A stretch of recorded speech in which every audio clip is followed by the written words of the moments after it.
There are a lot of other books and guidance out there, but it's sometimes difficult to determine from all of the blogs and everything else, what is the real ITIL answer.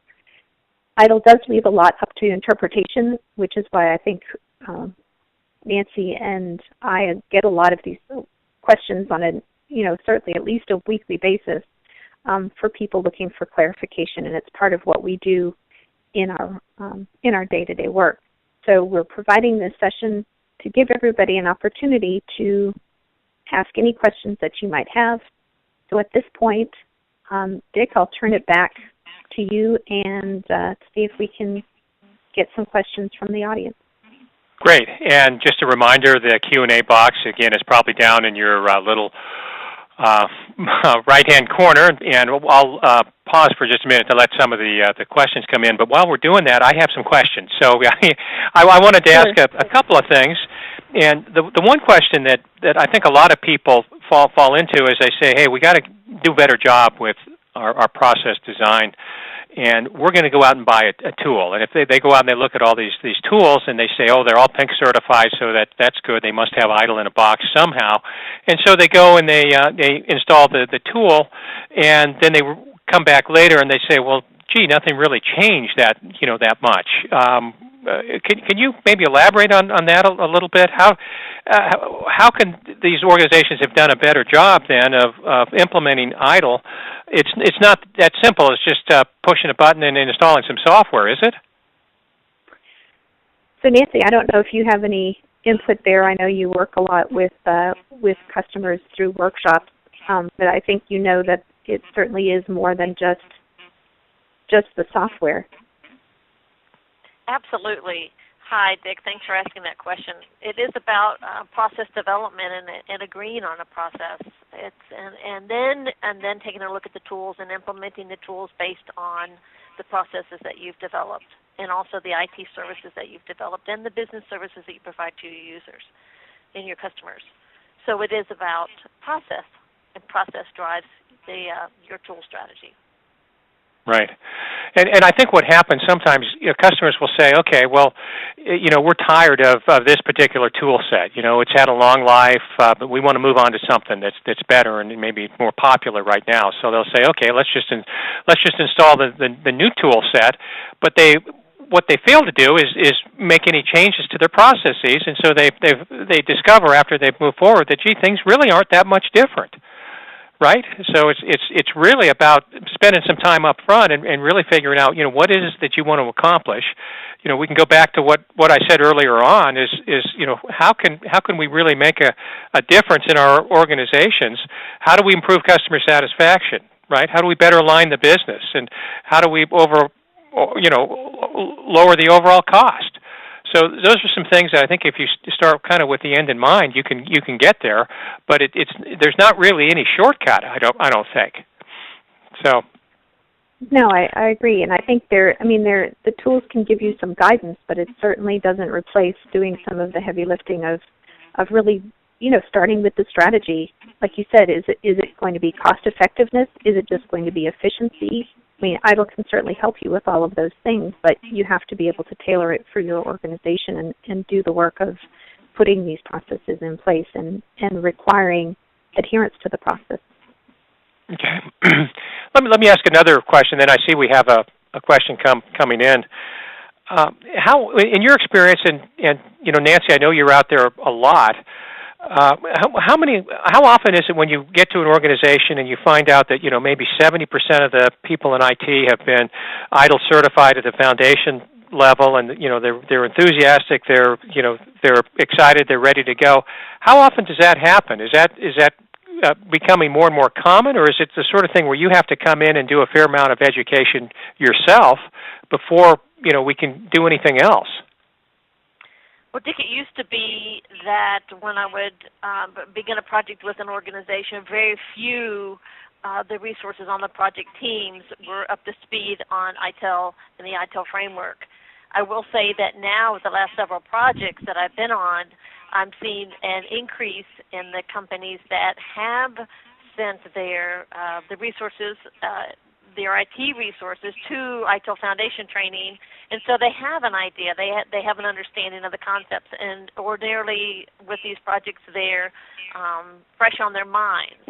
And so when I start, talking about IT service design, business service design, when we start talking about incident and problem modules, when we're implementing tools, then they have an understanding of how, the entire process to the tool, technology strategy comes together. And it's really great to see this increased interest in the ITIL Foundation. Mm-hmm. Good. Well, and let me jump around a little bit here, but it kind of, when you were talking, it kind of reminded me, because I know that you were on a project where the very first thing they did was change management. And Nikki, you were involved in this particular project a little bit too. And I know that change is difficult, not necessarily change management, but changing the way people operate within their own organizations is a little bit different. And this particular organization said, "Hey, change management is important. We want to start with this first." And they actually did some process redesign, and then I think they implemented a tool set after that. Can you describe a little bit of some of the benefits of change management and what they in that particular case were hoping to get out of the redesign and reimplementation of change? Yeah, I can take a beginning stab at that, Dick, and then I'll pass it to Nikki for her input as well. So with one of our particular clients, they were looking at reducing the number of emergency changes that were being done to their environment. And so, and to improve also the process for change submission, the process of change control, and to help to better identify where their configuration items are. In some cases they were assets and they had an asset inventory. In other cases they had relationships and configuration items and wanted to track not only the life cycle of those CIs, but also to understand where they are and the cost to be able to charge back to their individual departments and organizations. And so the benefit of change management is that for being able to track the CIs in their CMDB, having change control over those, as well as to help to put some structure around their change control process, and for submitting changes, for designing and implementing releases, and for making changes and auditing the CIs in their CMDB. And this was all driving from Sarbanes-Oxley requirements, and some situations government-driven requirements. So it was a very interesting client. Yeah, I was going to mention the governance component of it, because I think that's what drives a lot of change management initiatives. It's not an optional thing. It really is a requirement, and I think that there is resistance to change management because I think a lot of people see it as cumbersome, having to go through approvals and all of that. But if you look at a lot of organizations, especially organizations where you've seen security breaches, especially breaches of confidential information, credit card numbers, and so on, that can be so damaging to an organization. And because unfortunately, a lot of those breaches happen because of poorly managed changes. So I think that for most organizations, they do see the value of it. It's just getting everybody to adopt it that's the challenge. And I think the way you get people to adopt it is to try to streamline it as much as possible, but also make sure that there are some, that there are consequences associated with not following the process. Okay. I think, Dick, that we are getting quite a few questions coming in, and I've also got some. I don't know if you're seeing them on the chat as well, instead of just the. I wasn't. I wasn't looking at the chat. So go ahead. But while you're getting ready to read that first question, and I think that's fine. It just kind of reminds me of. I mentioned that we're coming up on 10 years old. Years ago, when we went to a customer implementation we said, "Hey, where do we go to set up?" And they said, "Oh, here's the server over there." And we said, "Well, don't you have to have? Isn't there a change request that isn't that required? Don't we have to do something?" They said, "No, just have at it." So that organization, of course, has come a long way since those early days, and I think those days are pretty much gone. We don't see that too much anymore. So, but yeah, Nikki, go ahead if you have a couple of questions. Go for it. There were a few questions coming in about how